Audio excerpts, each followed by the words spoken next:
亲爱的观众，欢迎来到这个频道，我是嘉瑞，希望能为你的思考带来一束光。欢迎来到今天的影片。今天我们将探讨一个在生活中常被忽视，但却至关重要的概念。人类经常在重大事件发生后才意识到其重要性，这不是因为人们愚蠢或软弱，而是因为这是人性的一部分。想想看，多少次我们只有在事情发生后才开始反思，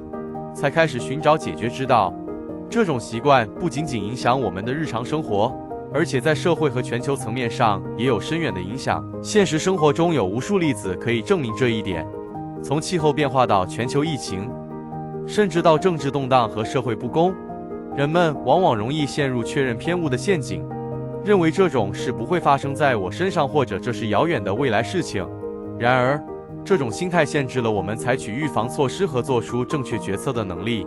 事实上，这种等到事情发生才行动的心态，可能会对我们的未来造成不可逆转的影响。所以，为了避免这种局限性，我们必须学会更前瞻、更全面的思考。这正是今天影片的重点之一。在这之前，让我们先回顾一下电影《末日之战》里一个非常引人注目的场景。电影中的主角，联合国调查员莱恩，飞往耶路撒冷，去见一位以色列高阶官员。这位官员在僵尸危机中做出了一个令人印象深刻的决策，他主导了迅速建起城墙的行动，成功地阻挡了僵尸的入侵。莱恩问这位官员，为什么他们能够如此迅速和准确地做出这样的反应？官员回答说，这是因为他们采用了一个被称为第十人的原则。你可能会问，什么是第十人原则？简单来说，这是一种战略思考的方法。当9个人在评估同一份资料后，都得出了同样的结论，那么第10个人的责任就是要去反驳这个共识。这个原则其实源于一系列的历史教训。如官员所述，犹太人在30年代曾经不愿相信他们会被送到集中营。1972年的慕尼黑奥运会上，以色列运动员遭到恐怖袭击，那时他们也未能预见到这样的灾难。因此，以色列人决定要有一个角色或一个制度来打破这种由人性所引导的集体盲点。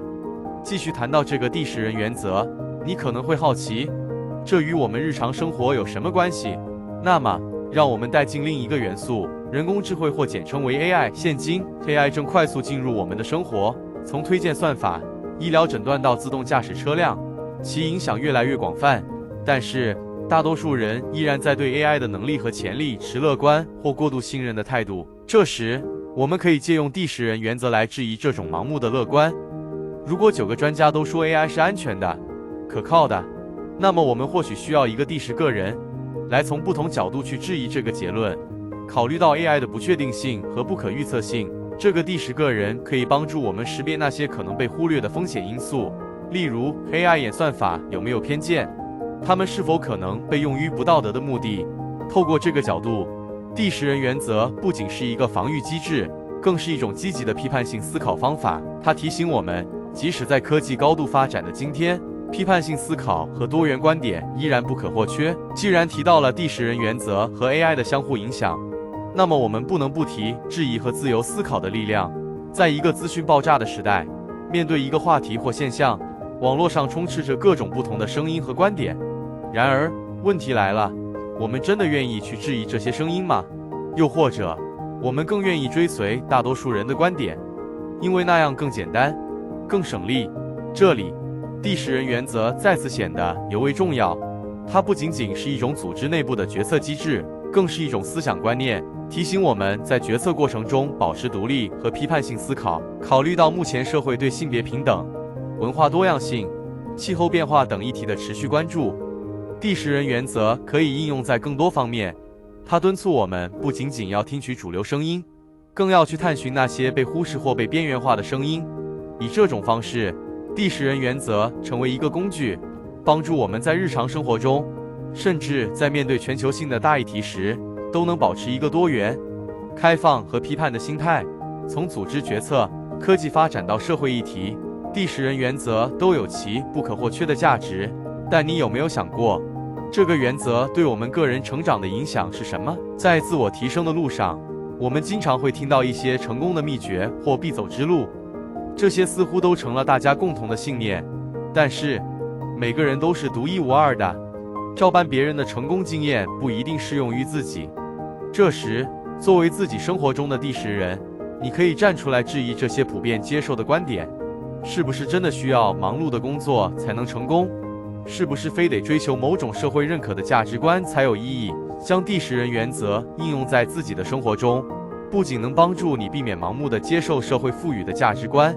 也能让你更加了解自己真正的需要和目标。总结来说，无论是在集体还是个人层面，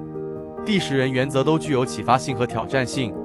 它敦促我们在任何情况下都不应放弃质疑和批判性思考，这不仅是为了应对外部世界的挑战，更是为了我们自己内心的成长和自由。好了，我们已经探讨了第十人原则在组织、科技、社会议题以及个人成长方面的应用。那么，这个原则对我们这个时代又有什么具体的意义呢？在这个充满不确定性和变化的时代，我们面对的挑战比以往任何时候都要多。从气候变化到全球健康危机，从经济不平等到资讯过载，这些都是我们需要紧急解决的问题。在这样的大背景下，我们更需要第十人的观点来打破思考的局限，找出实际可行的解决方案。举个例子，很多人都认为减少碳排放是解决气候变化唯一的途径，但如果我们从第十人的角度出发，也许我们会考虑更多不同的途径，比如投资可再生能源，促进绿色建筑，或是推动可持续农业。在这个瞬息万变的世界中，第十人原则是我们的一道保险，确保我们不会因为局限在固定的思考模式或观点中而错失解决问题的机会。最后，当我们将这个原则应用到各个层面和领域时，不仅能够更好地应对个人和集体面对的挑战，也更有可能推动全球性的正面变革。现在，我们来谈谈这个第十人原则对未来科技和人工智能可能产生的影响。首先，许多人认为人工智能和自动化将取代人类的工作，但是如果我们从第十人的角度来看，情况可能不尽如人意。一方面，人工智能可以是第十人，它可以对人类的思考提出问题或反驳，帮助我们摆脱既定的思维模式，并看到不同的可能性。另一方面，人工智能也可能需要一个人类的第十人来检视其演算法和决策过程，确保它们不会受到偏见或不道德因素的影响。而在未来，这种相互监督的模式可能是非常有价值的。想象一下，当我们将要面临更为复杂的道德和伦理问题时，例如人类基因编辑或全球数据监控，第十人原则可以作为一种保障，确保我们能够从多角度审视问题。这种原则还可应用在新兴领域，如虚拟现实、增强现实和量子计算等，